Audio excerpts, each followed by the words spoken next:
Sir नमस्कार मित्रांनो, मी P Thorat आणि तुमचं पुन्हा एकदा स्वागत आहे एका नवीन व्हिडिओमध्ये। आजच्या दिवसभरामधली सर्वात मोठी आणि सर्वात आनंदाची बातमी म्हणजे आपण सर्वजण जवळपास 3 ते 4 वर्षापासून जे ॲडव्हर्टाइजमेंटची वाट बघत आहोत, अशी औषध निरीक्षक म्हणजे ज्याला आपण इंग्लिशमध्ये ड्रग इन्स्पेक्टर म्हणत असतो। जवळपास 87 ते जवळपास 88 जागेची मागची जी 2000 मला वाटते 21-22 मध्ये ही महत्त्वाची ॲडव्हर्टाइजमेंट आली होती आणि एक्सपिरियन्सच्या क्रायटेरियामुळे जी आहे ती पुन्हा एकदा जी आहे ती ॲडव्हर्टाइजमेंट जी क्लोज करण्यात आली होती। आता जवळपास व्हॅल्यू ॲडिशन करून 109 जागेची तुमची ड्रग इन्स्पेक्टरची पद भरती आलेली आहे।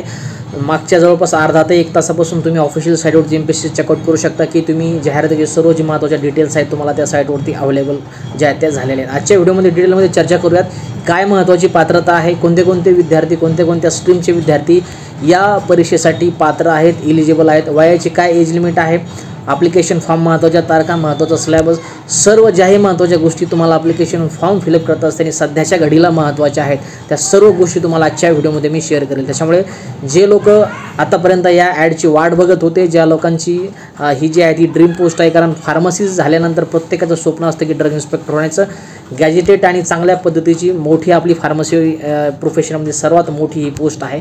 त्याच्यामुळे व्हिडिओ खूप महत्त्वाचा आहे, व्हिडिओ शेवटपर्यंत पाहत राहा।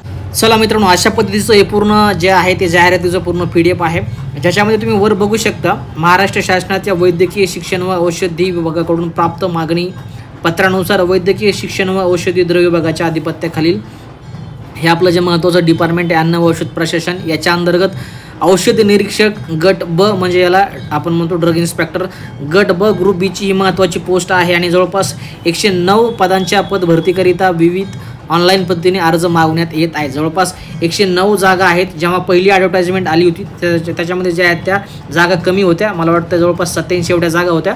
नव्याने व्हॅल्यू ॲडिशन करून जवळपास 109 परमनंट जागेची ही ड्रग इन्स्पेक्टरची तुमची जी आहे ती पद भरती तुम्ही बघू शकता। आता खाली महत्त्वाची उपलब्ध पदसंख्या बघितली आपण, महत्त्वाच्या पदाचा सामाजिक समांतर आरक्षणाबाबतचा महत्त्वाचा तपशील आहे, म्हणजे कुठल्या कॅटेगरीला नेमक्या किती जागा आहेत तर ह्या तुम्हाला खाली डिटेलमध्ये चार्टच्या स्वरूपामध्ये दिलेल्या आहेत। आता आपण पहिल्यांदा बघूयात एकूण पदानुसार अजा कॅटेगरीचा जर आपण विचार केला त्याच्यामध्ये टोटल ज्या आहेत त्या 16 जागा तुम्ही इथे बघू शकता।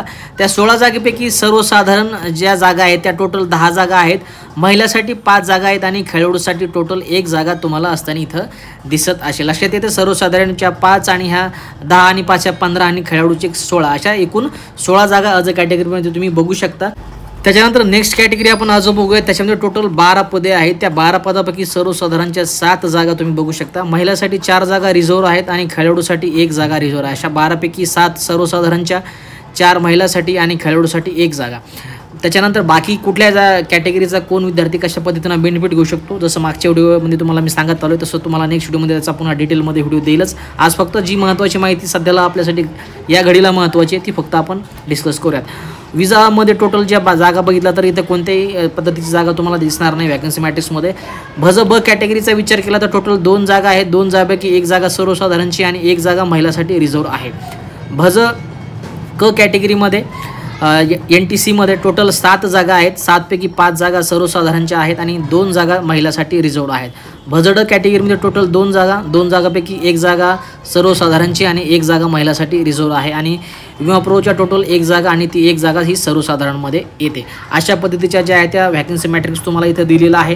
त्याच्यानंतर बाकीचे जे प्रवर्ग आहेत त्यांचासुद्धा व्हॅकन्सी मॅट्रिक्स तुम्ही इथं बघू शकता, अशा पद्धतीनं दिलेलं आहे 11, 7 आणि 3। त्याच्यानंतर अधोगमध्ये टोटल 11 जागा आहेत, 11 पैकी सर्वसाधारणच्या 7 जागा, 3 जागा तुमच्या महिलासाठी आणि 1 जागा तुमची खेळाडूसाठी रिझर्व्ह आहे। विमामध्ये टोटल 14 जागा, 14 पैकी 9 जागा ज्या आहेत त्या सर्वसाधारणच्या, 4 जागा तुमच्या महिलासाठी आहेत, 1 जागा तुमची खेळाडूची आहे। एकूण आरक्षित जागा अराखीव खुला आणि एकूण पदे अशा पद्धतीचं तुम्हाला इथे गणित दिलेलं आहे, ते सुद्धा तुम्ही खाली बघू शकता। एकूण पदामध्ये टोटल 109 पदे जे आहेत तुमच्या पद भरतीचे आहेत, त्यापैकी सर्वसाधारणची 69 पदे आहेत आणि महिलासाठी जवळपास 33 एवढी पदे जे आहेत ते रिझर्व्ड आहेत। अनाथ कॅटेगरीमध्ये टोटल 7 एवढ्या जागा ज्या आहेत त्या अनाथ कॅटेगरीसाठी रिझर्व्ड आहेत। अशा टोटल 109 जागेचं हे पूर्ण जे आहे ते डिव्हायडेशन तुम्ही बघितलं। त्याच्यानंतर महत्त्वाची ऑनलाईन जी प्रक्रिया आहे कशा पद्धतीने राबवली जाईल त्याच्या महत्त्वाच्या तारखा आपल्यासाठी गरजेच्या आहेत।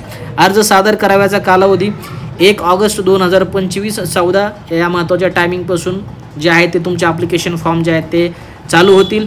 महत्त्वाचा शेवटची तारीख 21 ऑगस्ट 2025 आहे. रात्री 12 वाजेच्या आत तुम्हाला अप्लाय करायचं आहे. लक्षात येते 1 ऑगस्टपासून फॉर्म चालू होतील.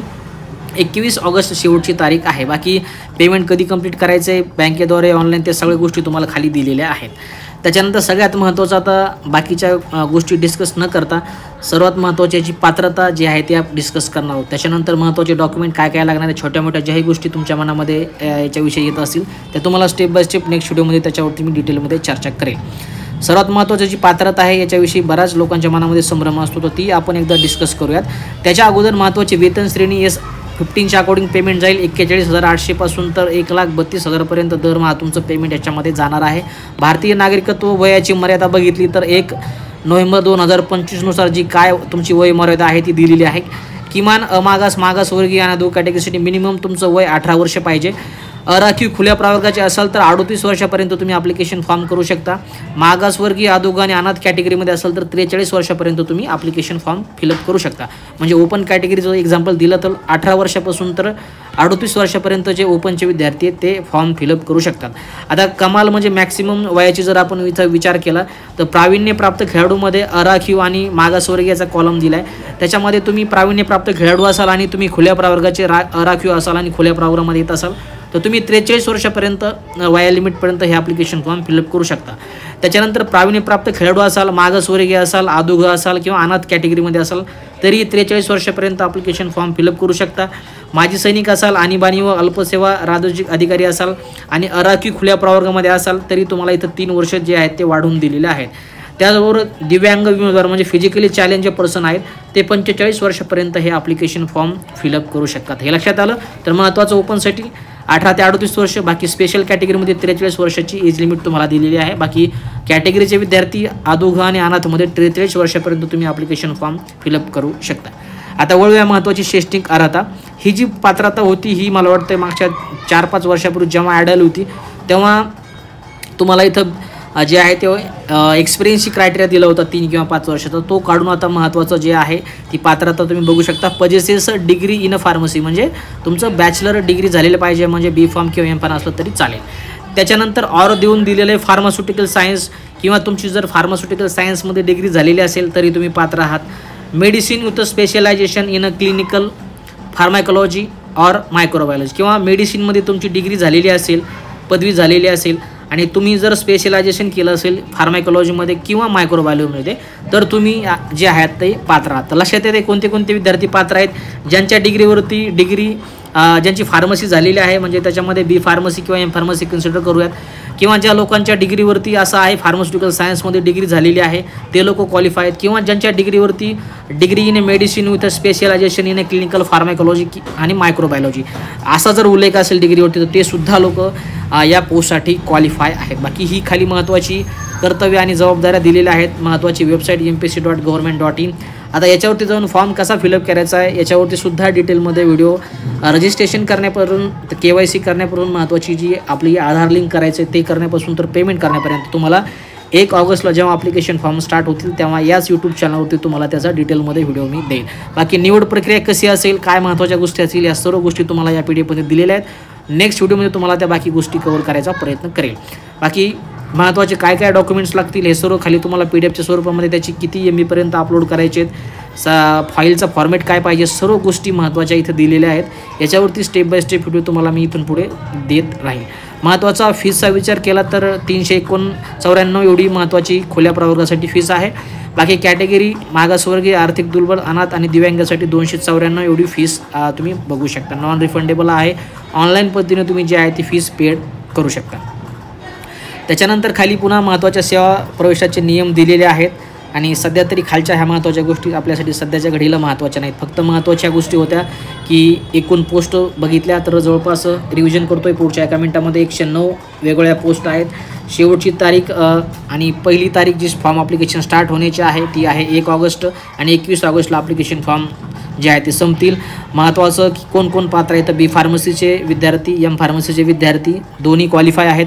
त्याच्यानंतर कुठले आणखी विद्यार्थी क्वालिफाय, तर ज्यांच्या डिग्रीवरती मेडिसिन आहे, ज्यांचं स्पेशलायझेशन झालेलं आहे फार्मॅकॉलॉजीमध्ये किंवा मायक्रोबायोलॉजी, ते सुद्धा विद्यार्थी क्वालिफाय आहेत, किंवा ज्यांची डिग्री फार्मास्युटिकल सायन्समध्ये झालेली आहे ते सुद्धा विद्यार्थी क्वालिफाईड आहेत. अशा ह्या महत्त्वाच्या 3-4 गोष्टी. मागच्या एक्झाममध्ये जेव्हा 2015मध्ये एक्झाम झाली होती आपली ड्रग इन्स्पेक्टरची, त्याच्यामध्ये सिलेबस काय होता हे थोडक्यात तुम्हाला ओव्हरव्ह्यू देईल.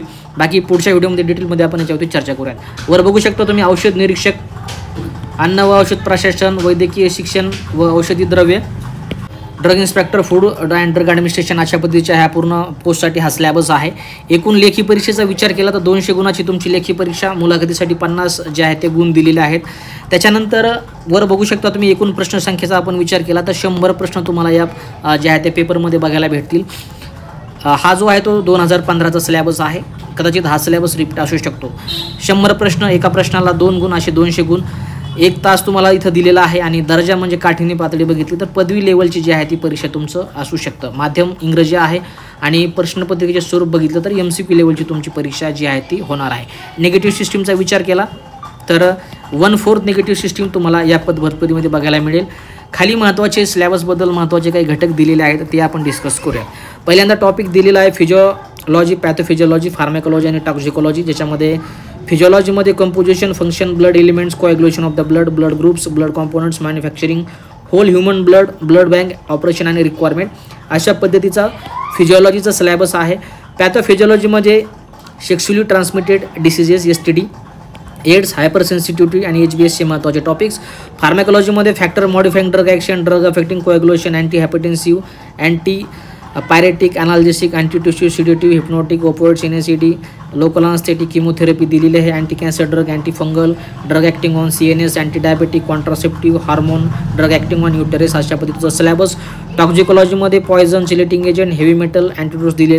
हा सर्व सिलेबस जो आहे याच्यावरती काम चालू आहे. थोड्या दिवसामध्ये याच्या नोट्स मेकिंग कंप्लीट होईल, तेव्हा तुम्हाला याच यूट्यूबवरती त्याचे अपडेट देईल. मायक्रोबायोलॉजीमध्ये स्टरलायझेशन प्रोसेस आहेत, असेप्टिक टेक्निक्स आहेत महत्त्वाचे, डिसइन्फेक्शन, पायरोजन, लाल टेस्ट, असे आणि अँटीबायोटिक्स, व्हिटॅमिन्स दिलेले आहेत. Virological test, BOD, different media, microbiological drug resistance, microbial limit test, pathogenic organism and common occurrence, अशा पद्धतीचा सिलेबस. बायोकेमिस्ट्री सुद्धा DNA, RNA आहे, न्यूक्लिक ॲसिड आहे, महत्त्वाचे enzyme, protein, carbohydrate, vaccine, application of human technology. त्याच्यानंतर isomer, tautomer, fermentation, synthesis of antibiotic, chemistry दिलेली आहे स्टेरॉइडची. त्याच पद्धतीचा खाली डोसेस फॉर्मचा सिलेबस आहे. त्याचबरोबर ॲनालिसिसमध्ये principle of EVIR, HPLC, GLC, atomic, HPTLC, LCMSचा आहे. सर्जिकल मेडिकल डिव्हाइसेसचा टॉपिक आहे. ज्युरिस्प्रुडन्समध्ये DCC, DTAB, मिसब्रँडेडच्या महत्त्वाच्या ह्या 3 definition, analyst, inspector, power definition या दिल्यात, जो की ड्रग अँड कॉस्मेटिक आणि फार्मसी ॲक्टमध्ये येईल. त्याच्यानंतर जनरल नॉलेजमध्ये पुन्हा खाली नॅशनल हेल्थ आहे, DPCO आहे, narcotic drug, poison, essential drug, central drug authority, nutraceutical, magic remedies, import drug, cosmetic. त्याच्यानंतर CDL आहे, WHO. करंट इव्हेंट्समध्ये तुम्हाला ज्या फार्मा रिलेटेड महत्त्वाच्या घडामोडी आहेत ते विचारू शकतात. Consumer protection act, right to information act आणि इंटेलिजन्स टेस्टमध्ये तुमचे जवळपास 5 ते 7 प्रश्न तुम्हाला असतील, ज्याच्यामध्ये रिझनिंगवरती डायग्रामॅटिकली प्रश्न हे विचारले जाऊ शकतात. तर हा 2015चा सिलेबस होता आणि येणारी ॲडव्हर्टाइजमेंटसुद्धा 2015च्याच पॅटर्ननुसार आलेली आहे. त्यामुळे कदाचित हा जो सिलेबस आहे तो कंटिन्यू असू शकतो. त्याच्यामुळे अभ्यास करत असताना पहिल्यांदा स्टँडर्ड पुस्तकातनं रिव्हिजन करा आणि सगळ्यात घडीला तुम्ही या सिलेबस थ्रू जाऊ शकता. अशा पद्धतीचा हा महत्त्वाचा सिलेबस. बाकी येणाऱ्या व्हिडिओमध्ये या रिलेटेड ज्याही महत्त्वाचे अपडेट असतील, महत्त्वाच्या नोट्स, महत्त्वाचे टॉपिक, महत्त्वाचे बुकलिस्ट आणि काय पद्धतीचे डॉक्युमेंट्ससुद्धा लागणार त्या सर्व महत्त्वाच्या गोष्टी तुम्हाला या यूट्यूब चॅनलवरती मी देईल. त्याचबरोबर महत्त्वाचं YouTube channel drug inspector exams आहे आपलं टेलिग्रामचं चॅनल, त्याच्यावरती जॉईन केलं असेल तर जॉईन करा. ड्रग इन्स्पेक्टर रिलेटेड ज्याही महत्त्वाचे अपडेट असतात तर त्या तुम्हाला मी तिथे शेअर करत असतो. तर आजच्या बघता एवढंच. भेटूया काही पुढच्या महत्त्वाच्या अपडेट्ससोबत. तुमची काळजी घ्या आणि अभ्यास करा. जय हिंद, वंदे मातरम.